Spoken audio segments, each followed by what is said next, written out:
But let's see if Alliance themselves can be defibrillated, because they kind of got knocked dead in that last match. It's a game which means so much, this Alliance team here. If they just start the season 0-4, then, I mean, it's sad. They're very, very sad. So let's see if they can come back into this one. Oh, gee, though. They just want to get another win under their belt. Look at this wraparound, Roger. Hey, friend. He broke it. Hello, mate. How you doing? Yeah, a little bit awkward as they don't start with their stun or their slut. Sounds good. He's got enough flows. They've got a blood grenade as well, which also helps out. No one throws across a dead shot, but not going to save his life. Then, once again, Alliance, they get first blood. Wrapping around, I feel like they were preemptively making sure that the Chen wasn't able to protect his small camp, basically just through blocking the smoke, but in doing so, Alliance brought the numbers and killed him off. So yeah, nice rotation there from Alliance. I love seeing teams just changing up the script on pre-bounty runes, be it the smoke to the wrong side of the map, to a different path.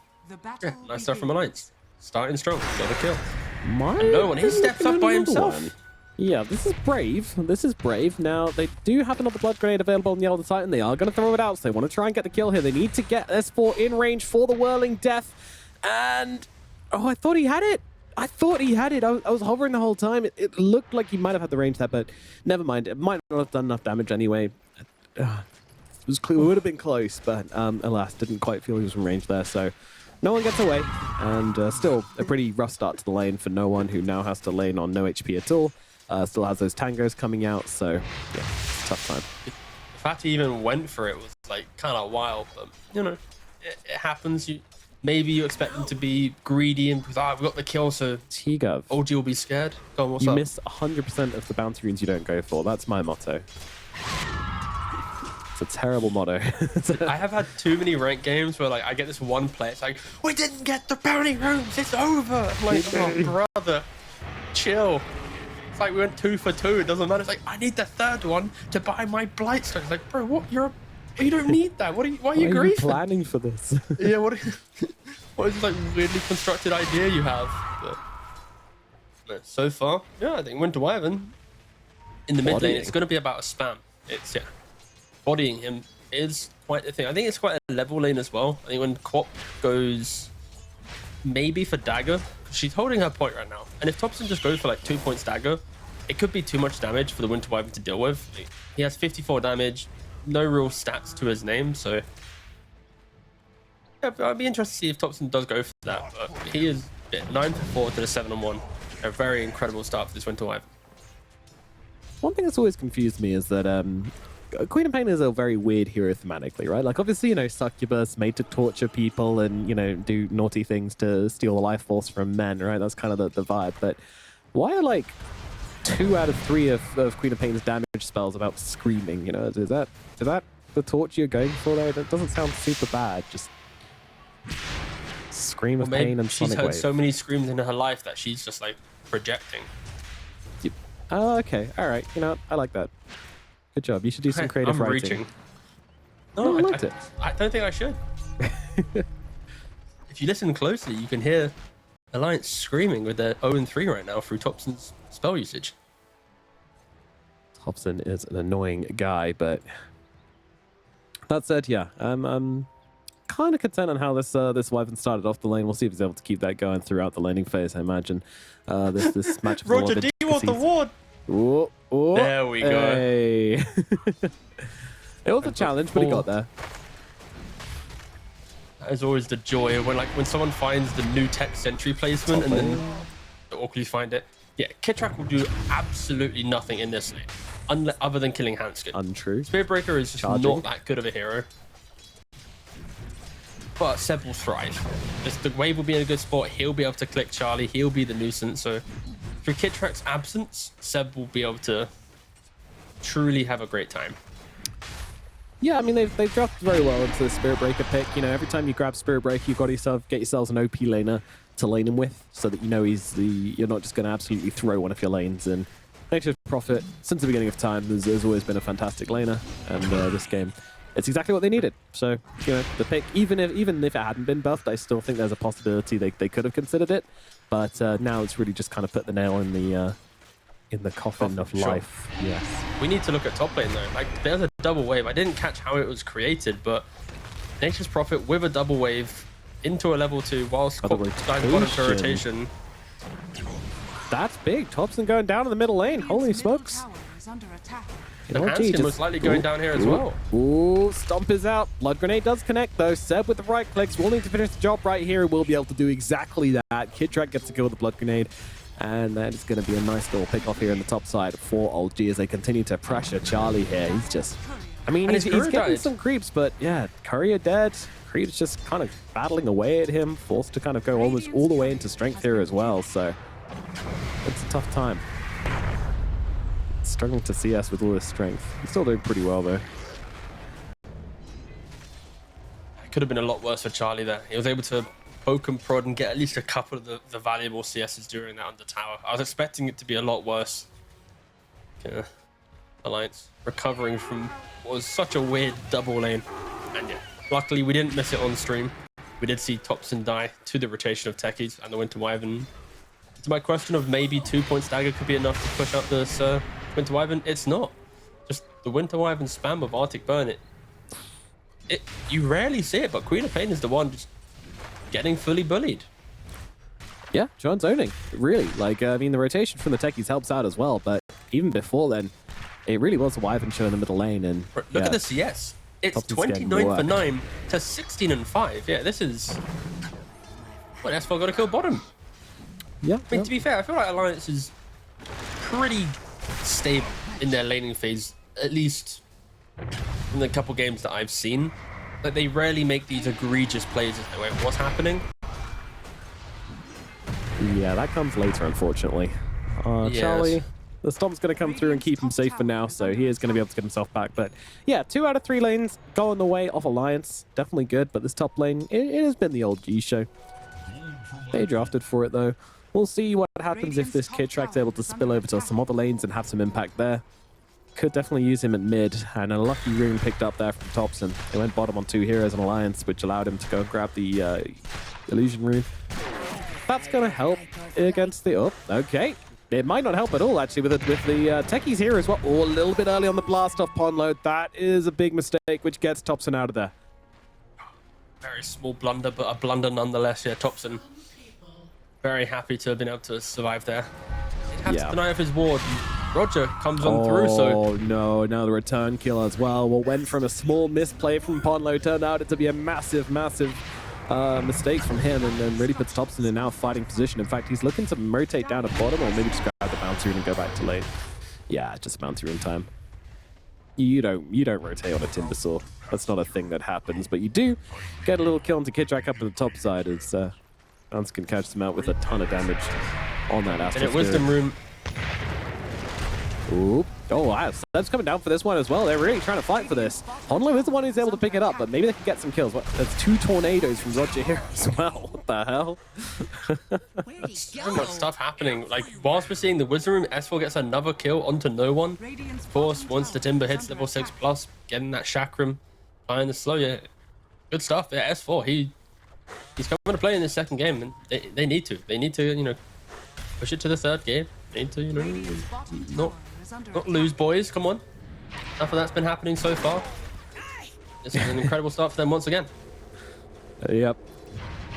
I wonder how much in their heads they're like, right, okay, we've got an advantage now. I mean, that's the thing. That's the thing I've been saying about Alliance for a while, though, is that they have been good. Oh, Chine in the middle lane. They actually collapse upon him here, Kid Track. We talked about him trying to find a bit of rotation coming through, and he does do that, but Thompson is going to die in response. Ponlo, he gets a bit of revenge.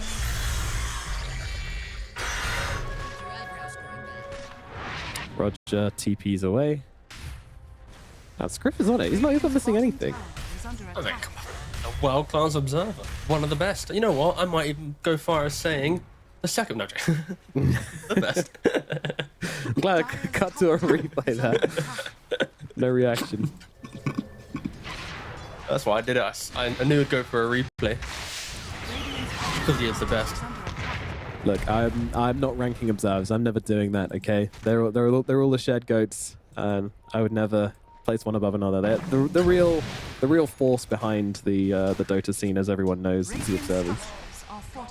They are the mafia. They Jack, do dictate yeah. which TOs get the events, which casters get the gigs. I mean, you have to observe to know. So they know a lot. Dire's top tower is under attack. Silent to the people, but everything to us. Top lane being taken down by Mr. Sertus Thompson. Ooh, looking for Charlie here, but not quite connecting on that one. And yeah, he'll earn himself a bit of a top tip for that one. Tipson. There was no reward there for Thompson, so that was just one of those kind of hype plays where he hits it, we scream his name. He doesn't, it's like, classic. Was Charlie. it blind or? Yeah, there's no observer, so he probably saw him rotate over there, and he doesn't have scan, so yeah, that was pretty.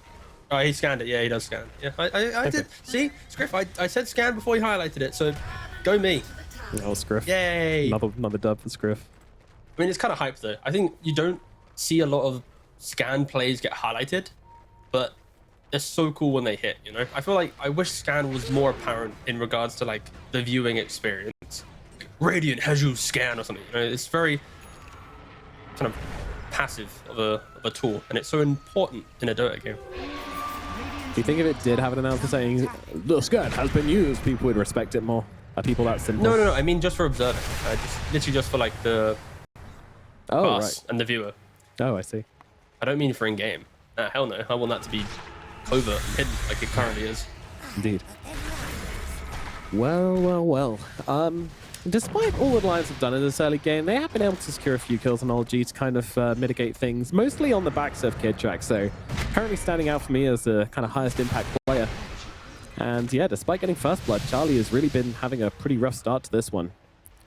Both the carries really not looking like how they want to on the net worth chart at the moment, so it's all about the impact they can pull off on the other roles to open up the map and give their carries a bit more of a game. But it has to be said, from playing from behind, who are you kind of feeling is a better carry in that regard?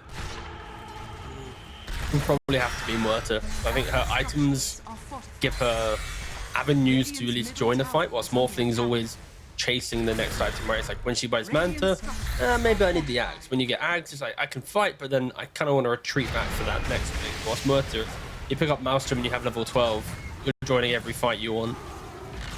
No, Alliance doing a great job progressing this map. Taking away the mid tower, S4 already taking bot tower, was tackling tier 2 a little bit. He's top of the net worth right now with 6,000 gold, sweeping across. Could die though if he's a bit too aggressive. Yeah, S4 down to low ground. The charge is upon him though. Kidtrack closing that gap, and Thompson's there with the Sonic Wave. It's not quite enough. S4 still surviving for the time being and regenning up, but there is Seb sweeping on through with that ultimate, with the right clicks, and now the move across toward Ponlo as well. LG get on top of the techies, and it's going to be another kill going the way of LG here. This is their fight. And just like that, the first fight they take, Alliance, it all starts to trickle away. What can they do in response? What is going to be the answer? Yeah, and when you look at S4's itemization, he has gone for the Vanguard Mana Boots build that we saw in previous patch, because you disassemble for the Octarine. But now you can't do that. So I'm intrigued to see how he uses this. Is he going to have a new build? Is it just a casual Vanguard? Is he planning on just going for the Crimson Guard because of the abundance of push? So it doesn't really matter. Oh my god, look at this global potential coming out. They're just beating up on Hanskin now. That's going to be another 2 Spirit Vessel charges for Seb. I mean, this Prophet is just owning at the moment, and this Vessel is hot. It's super valuable. Fat Farm going on over the side of the Alliance. The seeds of fortune. They're going to need to make a move at some point, though. What are the kills they're going to get? No one would obviously be a pretty important one to pick off, especially picking up this Maelstrom. This is when Muerta really starts to accelerate into the game. And Seb as well. Don't know if we mentioned it, but he has picked up the Vessel, and he's got Hex currently queued up in his quick buy. So that would be quite a wild set of itemization, because it literally goes ITP in, I see Morphling, I will fully remove him from the game, be it Hex plus Vessel. Even the Timbersaw. Timbersaw is a hero that likes to continue getting in front of your face. So if he does continue to go down this route, it could be kind of obnoxious. but to get there, it's a lot of downtime in those big ticket items. So yeah, we'll have to see how OG play around it. I've seen Roger die so many times in this series. I am, like always, numb to it. I mean, he's kind of just playing where you would expect, well, where you might expect the Muerta to be, maybe a couple of minutes ago, but Alliance, they're going to look into the area, do a little bit of fishing, and instead they just find a rubbish old support instead of the big ticket kill. So, alas, no one will just keep on farming up. And yeah, kind of coming back into the game slowly but surely. Kid Tracks could use an escape plan here and does actually find it. Oh, S4. He goes zoomies. Yep. All the way across satisfying. into the enemy jungle, and he is gone. Big fan of Kit Track's item builder as well. You need to go for phase boots because against like Tranquils and all these other movement, just not as effective as the percentage of phase boots. He has gone for an unconventional build with the 3-point charge, 2-point splash. That is going to be a product of the patch where the increased cooldown forces you to go for the 3. Or split 2 seconds early on the stomp there from Hansken, but if they don't find this kill, never mind, yes they will. Thompson turns up as well for this one, and once again, charges on that vessel. Such an important thing to keep an eye upon, but Kid Track, oh wait, what? He didn't quite connect with that? It's fine, Kid Track's dead regardless. Shakram's going to finish the job. Alliance will make the trade. And again, this is Alliance being pretty deep, so the kills they're getting here are a little bit more valuable than the kills which OG are getting here. Roger's making the call to go Roshan. I saw the pings on the minimap, and whilst all the chaos is occurring bottom, he's got the army once again. The Alpha Wolf, the double Dark Troll Summoner, he has pinged his Muerta to join him, and guess what? Muerta joins him real good. I love it when the boys turn up, and Roger's always looking for him. You, me, the boys, Roshan, crack open a cold one. Yeah, look at him. Oh. Roger is stuck. There you go. Stuck with the boys. Yeah. That's not a problem. Exactly where you want to be. Yeehaw. Okay, Roshan's down. Yep. That's pretty easy. Ridiculous amount of damage coming out from this Chen and his homies. Ponlo, I mean, he's set them up for a bit of a death trap here if they do walk through this, but they don't care at all. It just doesn't do nearly as much damage as Once Upon a Time, and Ponlo, unfortunately, is going to be falling here as well. Tried to do something about this Roshan, but there was nothing to be done. The Techies goes down, looking towards Hansken as well. Sport trying to help out here, trying to dish a little bit of damage to Kid Track to at least stop him being on the front lines. There is one way to take control of this fight, but S4, he's taking some heavy hits here. No one does not have that ultimate available, so won't be able to rip through the Timbersaw quite yet. So they're going to be able to maybe hold this top side. Old G, I don't think they want to go for this tower, and yeah, they will keep themselves away. They have no ultimate. Okay, no additional control or follow-up there. Yeah, Charlie's good. I think the supports on OG right now are really dictating the pace of this game. Kit Track is enabling the aggression from the cores. You got Roger farming up a storm, calling the Muerta to go to Roshan. Yeah, they are doing all the motions necessary to get to the items needed to get themselves into the game. And you've mentioned the Muerta build a couple times during the draft, and no one, he's going for it. He's got the Dragon Lance, the Maelstrom. At Moonshard, it's queued up. He's he's got really good levels. Like, Muerta feels, it's just a level-dependent hero. You want your Pierced Veil to be as high as possible. Every time you get another point in the ult, the damage goes up by 50, duration by a second. So yeah, if you can get to, what, level 18 and a Moonshard, you're going to be clicking through people like no tomorrow. Yeah, I talked about Muerta's spells being dumped on, but the parting shot, the Veil was the one thing which has been buffed time and time again. And this thing now gives you 100 bonus attack damage at level 12, and yeah, as you're saying, it's so strong at level 18. It's just a ridiculous amount of damage to be pumping out. Get yourself a Moonshard, and you're just going to be clicking fools left, right, and center. And not to mention more procs on your Gunslinger as well. It's just attack speed is so valued. So yeah, I love this build, and excited to see what it can do. Do they buy the shard? I assume they buy the shard on the carry Muerta, right? For the scalability. I guess maybe like after a BKB or like one more item, but the shard is something not to joke about as well. Like, you get lifesteal 30%, 2% spell amp for every kill you obtain. Like, it's nutty. You can get pretty nutty on this hero pretty quick. And Alliance, after such a dominant laning phase, this one Timbersaw death in the triangle, even though he's top net worth, it does cause him to think a little bit more defensively, preventing their aggression on the map. They might have found Thompson here, though. Very hard for them to actually stop this from happening. It comes flying into the cast. Says, what up? Does look like Thompson's going to get brought down regardless. They've got excellent catch on the side of Alliance, or chase, I should say. So able to get that kill. OLG looking for a bit of response at top, though. They say, we want to make some usage out of our Thompson's death, but in he comes. Timbersaw taken to the front lines, getting on top of Seb here. Seb going for the TP out, and they are out of stuns, actually. No, they're not. They've got a Yules. Oh, just kept a cooldown for S4, and he's now able to kill off Seb. Big catches from Alliance here. Beautiful moves across the map as they get 2 big core kills into the Aegis as well, no doubt. Less. On core kills, but not too crazy of a gold swing, as we saw that. Only 655 going the way of Alliance, so overall net change is about 800-900 gold. They help out Winter Wyvern the most, but still it's stabilizing the game. I feel like for Alliance, if anything, it's let's hope that OG can't get kill after kill after kill. We can survive a little bit of aggression. Once Charlie's big enough of a hero to join a fight, that's when we're going to be good, because it'll be execute correctly for OG. As soon as the questions start getting asked towards OG on how they need to take the fight, that's when it gets difficult. Who do you need to charge? Why does Winter Wyvern need to get locked down? If you're locking down Winter Wyvern, do you have the resources for the Morphling? Like, Alliance will be comfortable as this game goes later, and I think they're doing actually a relatively decent job at getting to that stage. It's just at some point OG is just going to flip the switch and the game is going to get crazy. Yeah, it's going to get nutty at some point. But then also, you know, Alliance, they are fighting into an Aegis and they're doing very well at it. That is something to say. They're surviving through it, you know, and Charlie, he started the game as a puddle. He got destroyed in lane.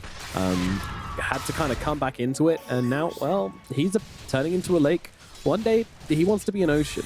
Will he make it there? We will see. I still think this is Morphling's game if he is able to get to the point where he's the Giga carry. But no one. Just kind of standing his ground at the moment. I mean, he's got 13 seconds left on this Aegis. Kind of needs to die, and Alliance will give him that.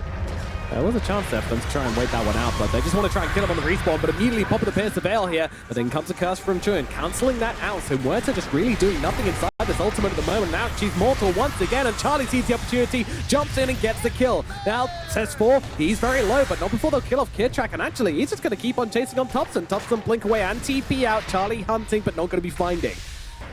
Oh dear. Excellent play into the Aegis there from Alliance as they make a big defense happen, and now can look to go on the aggressive and look for even more. Roger's out though. It was on cooldown for a second. Unfortunately, Alliance able to get another kill, but yeah, no, I think Alliance, again, really incredible stuff. Plenty of damage across the board. They're really beautiful. Timber the most, then Morphling, then ET, then Techies, and then whoop, back up to Wyvern. Look very aesthetically pleasing. But yeah, I think this is where OG has to respect what Alliance has drafted themselves. Like, if they can weather the storm, it is going to be an incredible turnaround. Like, you got Winter's Curse, you got ET turnaround, Techie's blast off. On top of that, some Timbersaw who can at least soak up quite a lot. He, again, in all these fights, he's quite a damage sponge. And OG, they are very kind of fluid style of lineup. Quack blinking in and out. Muerta wanting to. I mean, sorry, keep going, son. It's the wrong team. You got this. For sure. But for OG, it's like, you miss execute, you charge on the wrong guy, you're just going to die. So that top fight, I think, if anything, to me, it shows that Alliance are very comfortable in this game right now. And it isn't as one-sided as OG wanted it to be. Like, this draft easily could have had a bigger grasp on the game, I feel. But yeah, Alliance have stalled it out quite nicely. I mean, as always, when you're playing into a team with global potential, which you definitely have in a Spirit Breaker and a Nature's Prophet, and then, of course, throw together a Queen of Pain who's very mobile on top of that, the potential for this game to slip out of Alliance's hands was absolutely huge. So, you know, they've really recovered from game one. You know, they haven't got it, like, kind of lost themselves in despair just yet. So that's good to see. But still a lot of Dota to be played in this game, and still a bit of a mountain for Alliance to climb. But maybe that mountain is more of a hill at the moment. And so far, they've got their ice axes in. You want to see in the mind of a carry? You click on no one. That is the true mind of a carry. Boss man got an Aegis for free. Queued up Moonshard. Died with the Aegis. Whoa, this Moonshard, that's too much, all right? I'm going to go back for BKB. Like, if he didn't go for the Hyperstone, it would have been And yes, Roger did get the shard, correct? Yes, and Pono did get the shard. Yep. Thank you. Yes, Scriff. Sorry, Scriff. We'll mention it, Scriff. Well, I was going to mention it after me. Do this point and that point. I feel like Scriff's my dad, and he's just a bit upset with me right now, which is fine. He's the main caster here, and yeah, there's some mag shards. Yep, yeah, we're good. Yeah, I mean, I think the problem with Noah in this game though is that like you pop that ultimate, and what's going to happen to you? And S4 has the Aghanims, and Thompson has the Aghanims too. You happy now, Scriff? You happy? I knew he was pointing out, but I was going to test him. I want to see what happened if I didn't do what he said. Yeah, saving our careers by listening to him. Don't worry, you do what you have to. Yeah, but the more he does this, the more T-Tours he gets, because he'll forget about the action, and then suddenly he'll be the most T-Toured observer of all time. Oh my goodness, how could you suggest such things? Don't worry, a couple mages already have that one on lockdown, so yeah, he's good to go. Fine, he's safe. I didn't mention which one. We've had Dope for like 15 years, boss. We're good. We're in the clear. Got away with it again. Yeah, it's But anyway, BKB is necessary on this Muerta hero because you've got a Stomp and you've got a Winter's Curse. And yes, Winter's Curse does go through BKB regardless, but you know, it'll make you feel better about not getting stomped in the face, which is very, very important to not let happen. And tasered, by the way, which is actually just as important as a Stomp. So you need a BKB. I was still expecting the Moonshard to come out first and then just farm the BKB with the Moonshard, but I think the game got a little bit too flurry in OG's perspective to be able to do that.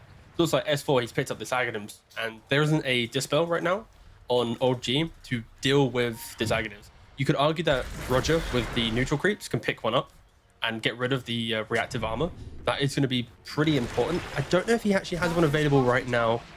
No, he doesn't. If I see through this great amount of creeps, no, clearly doesn't. So yeah, S4 is going to be a big factor in this next fight, and they're ready to contest this. They are in position. It shouldn't be giving this away for free, but it's going down so quickly.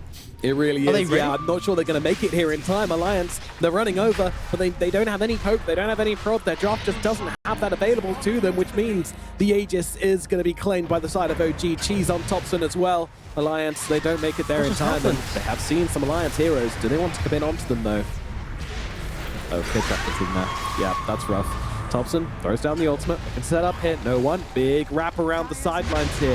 Has the Aegis, has a BKB, has an ultimate. A lot of things to work with here. Might just accept that it's going to... No, what's the BKB and the ultimate? All right, wants to try and fight this one, but there's the Winter's Curse, as expected, controlling him up. Thompson staying on top of Charlie at the moment, just trying to get him out of the fight. They don't want this Morphling to be able to play in this engagement. Hanskin has fallen as no one's in trouble. S4 trying to bring him down and will be able to do so the once. Charge coming through from Kidcheck, though. He's back from the dead with the buyback and now getting on top of S4. Will it secure this kill? The Yules is out onto himself, but it's only going to delay the inevitable as OG will bring him down. But it has to be said, 2 heroes dead on the side of Alliance. They get a buyback, they get an Aegis. Not too bad. Yeah, and Thompson doing so much damage in that fight. Of course, the Aghanims pick up this AoE Shadow Strike. It is incredibly good.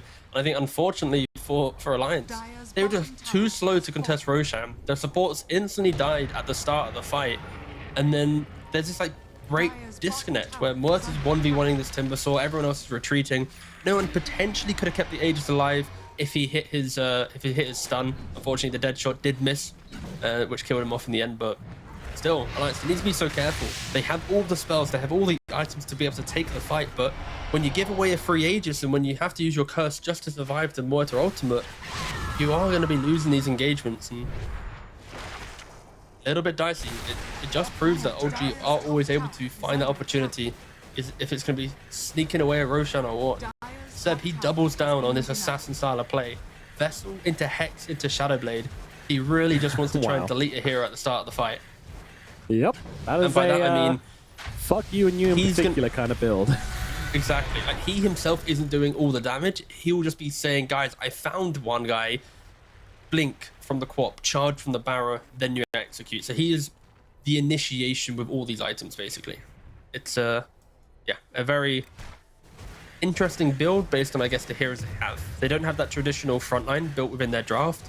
Pretty much all their heroes want to play on the fringe of the fight. Chen with creeps, Spirit Breaker wants to charge through, Muerta and Quap want to kind of float around the engagement. So credit to Seb, he has itemized to deal with what his draft is lacking. Yes, indeed.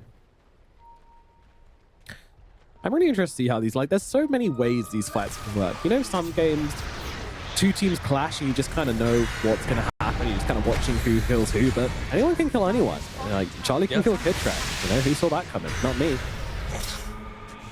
Thompson starting the dagger spam. Of course, it did get nerfed in the last patch. Does 30 less damage than it used to, but still very, very strong. Didn't affect the scream or any of the mechanics of it at all. Just a little bit less damage on the Shadow Strike itself with the impact. So even the damage over time is still exactly the same. And he's got an Arcane as well. It's kind of terrifying to play into, but leashing now onto Chun, just trying to force that ulti out to him, which is going to give Muerta a bit of a free engagement, but it's not going to happen. So there goes Thompson, just dropping down. No one, popping the BKB, popping that ultimate, just looking to unleash onto these heroes there. And Charlie, where did he go? He got shot in the face by a magical bullet. Wasn't ready for that one at all.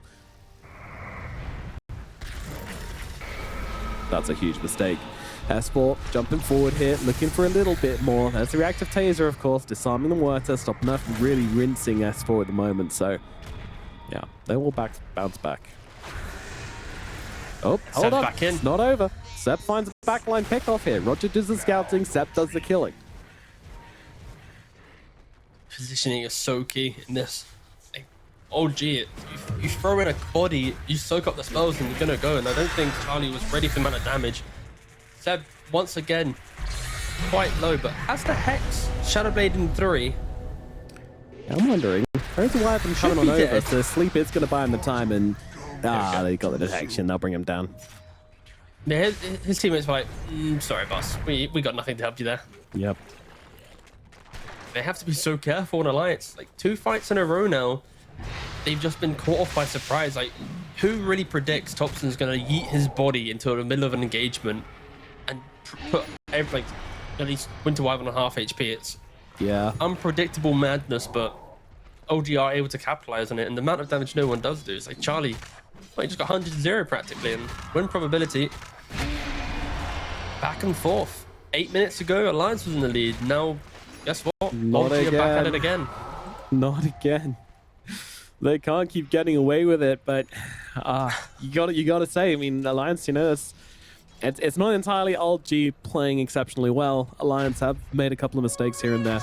I think definitely looking at Charlie in that last fight as well, you know, you can't put yourself in a position where Muerta can come in and kill you off, because it is unexpected, right? Like, you kind of know your strength level is morphling at any given point in the game, but when this carry hero just suddenly starts firing out magic damage and you're high agi, you're in like 3-shot territory. And considering Muerta can double shot with gunslinger, that quickly becomes 2-shot territory, and that's a tough position to play into. You know, it's a tough matchup.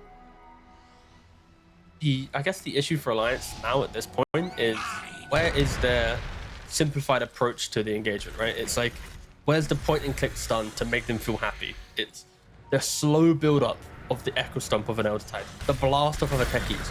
And if Winter Curse gets used, oh my god, your team fight's disappeared. So for Alliance, they just need to be respectful of that within their lineup. They need to offer themselves engagements under the wards, under their own smoke, dictate the pace. Because if OG are the ones zipping in and out and doing all this stuff, they're going to easily tank it up. Spirit can tank it with a bulldoze. Quap can tank it with her entire life, but it is difficult, I think. Alliance are feeling the repercussions of no real control now.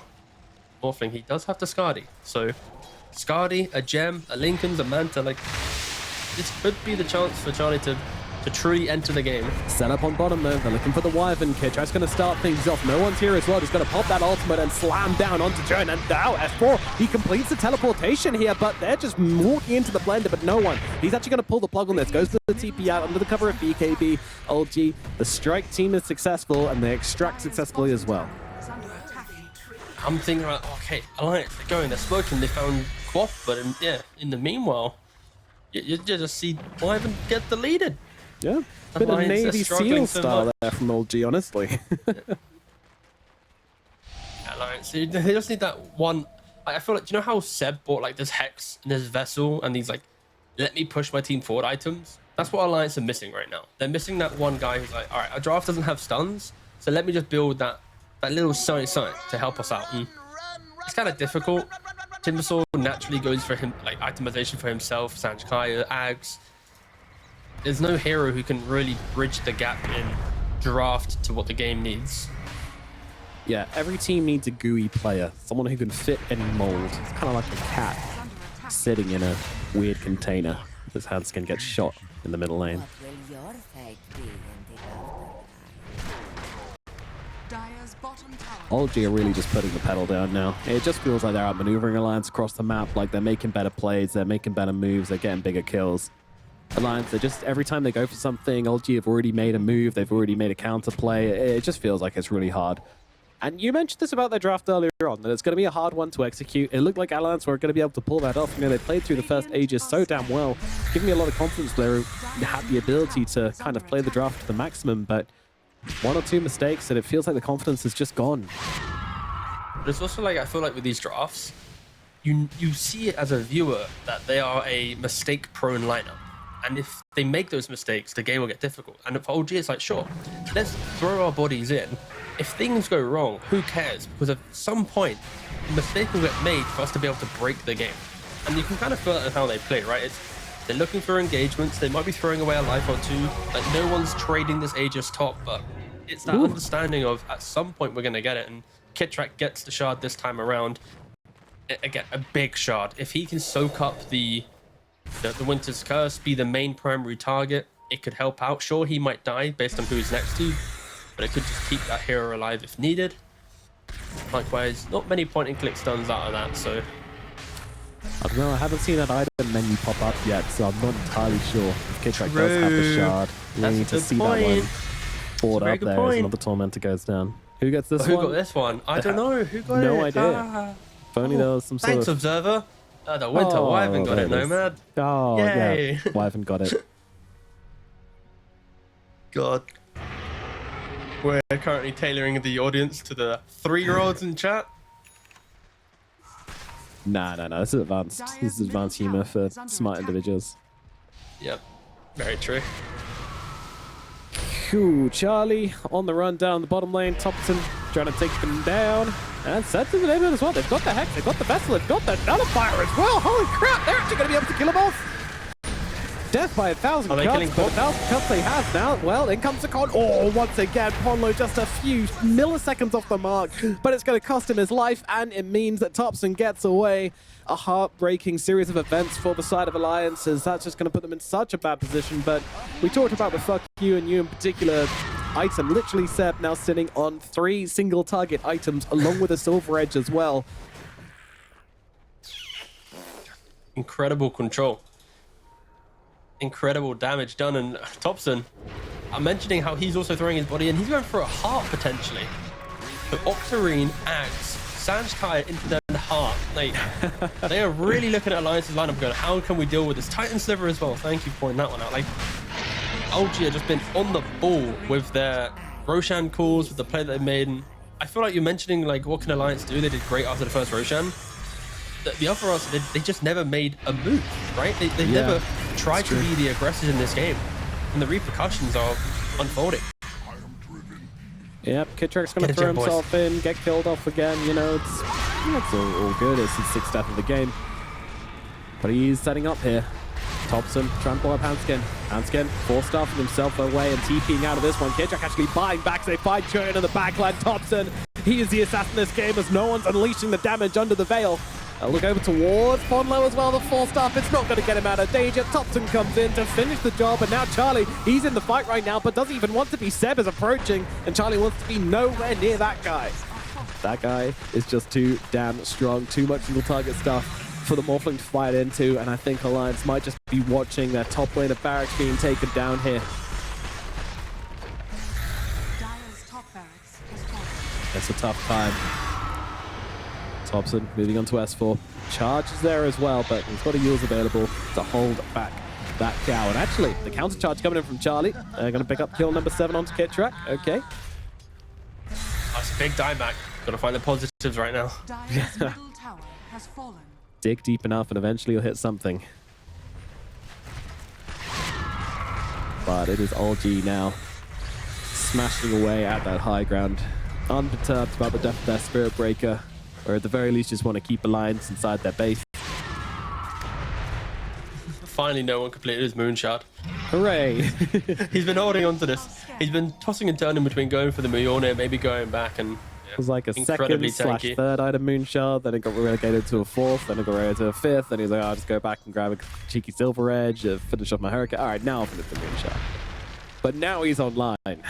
Now old G are going to win He's the game. ready. They're looking for the turnaround. The 22k gold net worth advantage He doesn't have turnaround enough as he ultimate. starts whacking away. I mean, it's taking any hits here. This might be the Aegis disappearing for no one. Yeah, he's just sitting in the shack ramp. He's going to trade the life best ball for himself. And actually, he's not even dead. He's still fine. No one's here to finish the job. Worry about your soul. Thompson, he's got to be a little bit careful. You can't let this Wyvern just do what he wants in the backline. And yeah, there we finally go. No one's death number one. With no timber, it's so hard for them to fight. They've got no one to tank up that damage on the front lines, and they will just lose Ponlo just like that. And oh, no one aggressive movement in. I even pop and pierce the veil for this, but yeah, Lion's just kind of running away. All right, you know what? He went fishing. Some days you cast the line and there's nothing on the end of it. Is under attack. Anything, he's going to force a couple buybacks, but none in play. Nope. Double Wyvern. Lincoln, Ooh, so able to okay. tank through that. Yeah, Thompson Yeah. threw it onto no one, so Roger messed up. as well. Roger's got one as well, yeah. Nobody expects the Chen Lincoln's Lincolns, galore. and that's kind of reasonable. I don't blame someone for not checking on that one. Look how in sync they are. They're literally putting the Lincolns on him at the exact same time. Yeah, perfect. That is just beautiful.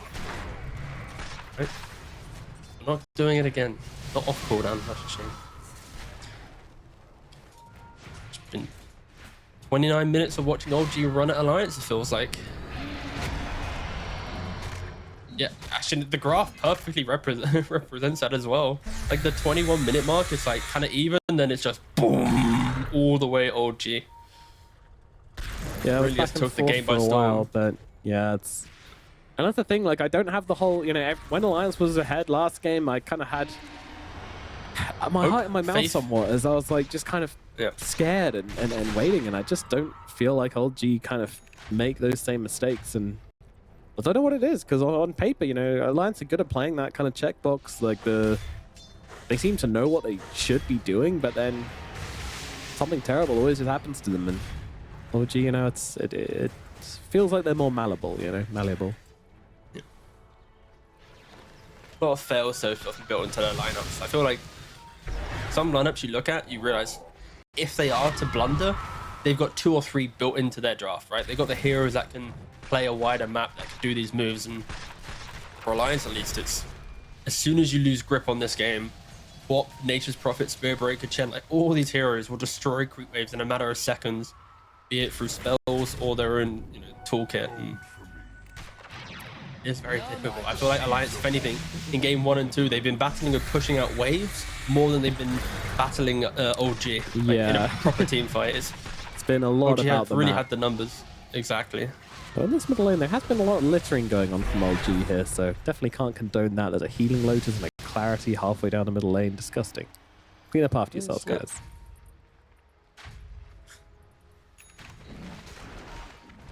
I imagine we're going to be looking at a fourth Roshan here, and that'll be the timing which OG are after to look to finish that one up, provided Alliance don't give them any entries. Charlie is walking into a camp. This is such a bait. They've already got it set up. Observer is there, but the No team one's ready yet. not really coming over.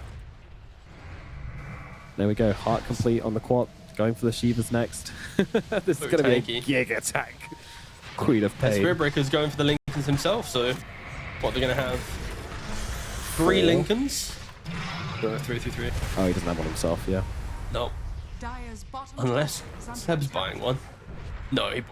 Boo. Thompson has, kind of been seen here, but again, takes a lot to burn through him. I mean, Chan can bring him down, but there hasn't really been a fight where Chan's just been able to sit back in the backlines and then blast away as Thompson just throws down the spell straight off the bat. Sonic Wave comes through and then blink out. Sleep out onto no one. In control up for now. On the sideline, Kid Track has been caught out a little bit, but Charlie doesn't have the detection.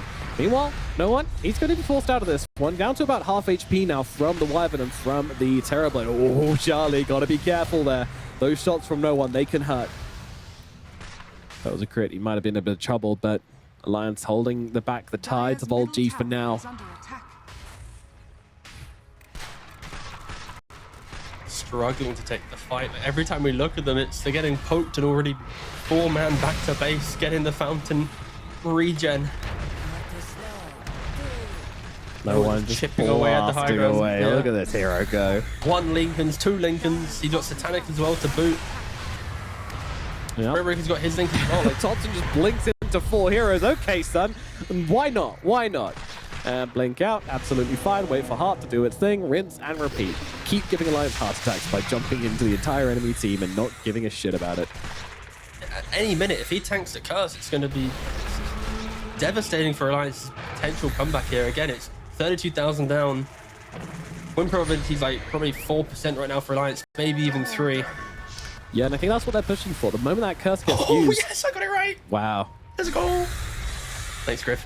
The moment Alliance drop that curse on someone that isn't Werther, she is hurricane piking into that fight. She is popping BKB, she's popping Pierce the Veil, and nothing's going to stop her. There is nothing they can do on Alliance if they waste this winter's curse. Roshan has respawned. All right. It is up. It is available. Instantly, Seb goes over, checks it in a second. And it is. Yeah, TP's away. And none leaves it. And TP's not And to the triangle. to the ancients. Yep. And wait. All right, hold place on. your bets. Where's he going next? I'm going Roche. I'm going. Yep. Yeah, okay, now Alright, it's took Roshan, isn't Roche. it? Oh, it's to the wrong. wave! He goes to the wave. What a miss. I'm an idiot. Truly uncharacteristic plays of Seb. Here Now we go. going back. Into Roshan at last, joining the gang, making him into a giant piggy. And now they'll take that Who door. gets the axe? Who gets the Roshan axe? shoots, yep. Barra could get the axe. That could be Is high. for me? Seb says no. Of course, Seb takes it. Okay, that's fair. That's better than the previous Undying the Underlord argument, you know? Yes, definitely. Some roots, extra control from Werther then to pop off in.